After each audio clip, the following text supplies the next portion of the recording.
It seems like every week there's a new Chinese electric car hitting the UK market, and this week there's not only a new electric car, but a new brand as well. Say hello to the new AION V.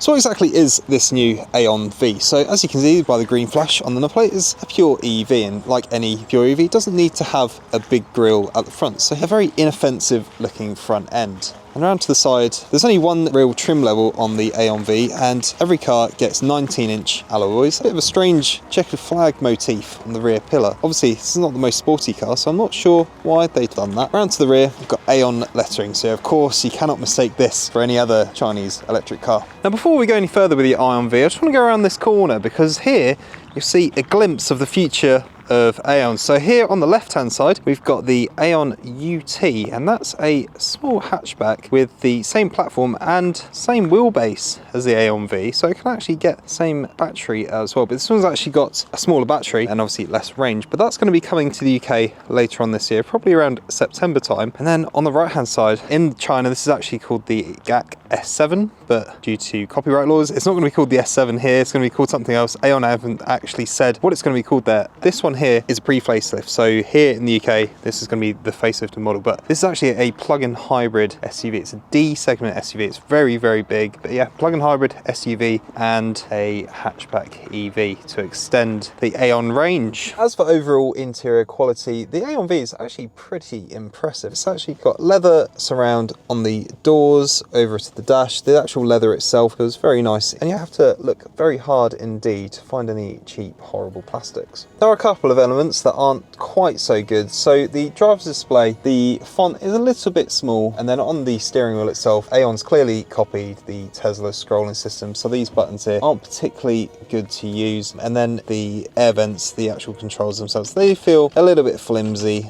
Now let's run through that big touchscreen. So obviously it dominates this cabin, and the infotainment is a little bit tricky to get your head around at the beginning. So it's got home button here, and weirdly all of the main controls here on the right hand side, which is fine for the driver, but I think all of this space is pretty much just wasted. So here in the back of the AION V, there's loads of space. I'm sitting behind myself, and I'm 6'2" and I can easily spread out and get comfortable. There's loads of legroom down there. Also, it's a flat floor as well, so that's pretty impressive. Also, these seats are actually reclinable, so you can get 127 degrees of recline there, so you can get nice and comfortable. Another interesting point is that if we look down to the bottom of the center console, you'll see you can actually adjust the temperature. Now that's not the ambient temperature, that's the temperature of the fridge. Yes, this car has a fridge. So this car has got the premium pack, so for about £1,500 you get real leather, you get that fridge as well, and then on the passenger side, behind the passenger seat, this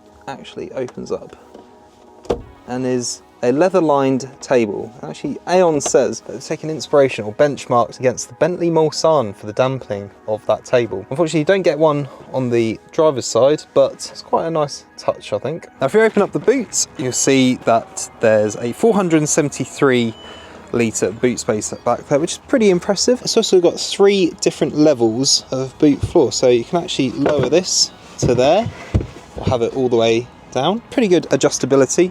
What we don't like too much is the rear parcel shelf. It's incredibly fiddly, difficult to actually get it off, but in terms of space it's very impressive. So in terms of pricing, the AION V will start at $36,450 for the standard car, and then the premium pack option would be about $1450 on top of that, and for that you get that fridge, you get the table in the back, you get massage seats, but overall it's a very well equipped car. So as standard, the AION V is exceptionally well appointed. So you get the big central touchscreen, you get the driver's display, and also you get heated and ventilated front seats. As well as that, you get roof rails which can hold 75 kilos of weight, and also flush fitting door handles which aren't actually electric but mechanical. As for warranty, there's a 100,000 mile warranty on the car, but then a 125,000 mile warranty on the battery as well. Now, to build trust in AION's new customers, they're unleashing a new thing called Great 8, which means that there's 8 years warranty, 8 years servicing, and also 8 years for the roadside assistance and MOT. Now, in terms of range, the AION V will return about 317 miles on a charge, and that's thanks to a 75 kilowatt hour battery. You can actually get a small battery in other markets, but here in the UK, we're only going to get that big battery. Now, in terms of charging, despite being a fairly big battery. It's got a 180 kilowatt charge rate, which is pretty quick for this segment. As a result, you can expect a 10 to 80% charge to take well under half an hour, which is pretty good. It's also got something called V2L, which is vehicle to load. So you can actually charge camping gear or e-bikes or anything like that from the battery itself. And it can take up to a 3.3 kilowatt charge. Now, before we go any further, did you know that you can buy and sell your next car with Auto Express? Now, with decades of trusted reviews behind us, you can sell your car knowing that what we know makes it valuable. Head over to the link in the description below and we'll run you through the process. So one of the criticism about the AION V when it first launched in China and Australia was that the ride was a bit crashy. It wasn't particularly refined. Now actually AION has taken that to heart and actually tweaked the suspension of the AION V to suit the UK market, and actually all the changes that they've made are going to be rolled out into the European market as well. But from what we can see, the ride still feels a little bit rough, and you can kind of feel the roughness of the road through the wheels especially. AION's actually looking at fitting bigger wheels due to customer feedback, but we definitely wouldn't go with that. What else surprised me about the AION V is the steering, because usually in these new Chinese electric cars, the steering doesn't feel all that great, not as good as their European rivals, that's for sure. In this, the weight of it actually feels pretty good, although I would say that you stick it into normal mode rather than comfort mode, because comfort just feels a little bit too light. So with just over 200 brake horsepower going to the front wheels, the AION V doesn't feel particularly slow. Actually, it feels quicker than its 0 to 62 time suggests, which is 7.5 seconds. There's obviously instantaneous torque going to the front wheels, and also the throttle pedal feels pretty well calibrated. It feels pretty firm and responsive, which is not something we've been able to say about a lot of Chinese EVs recently.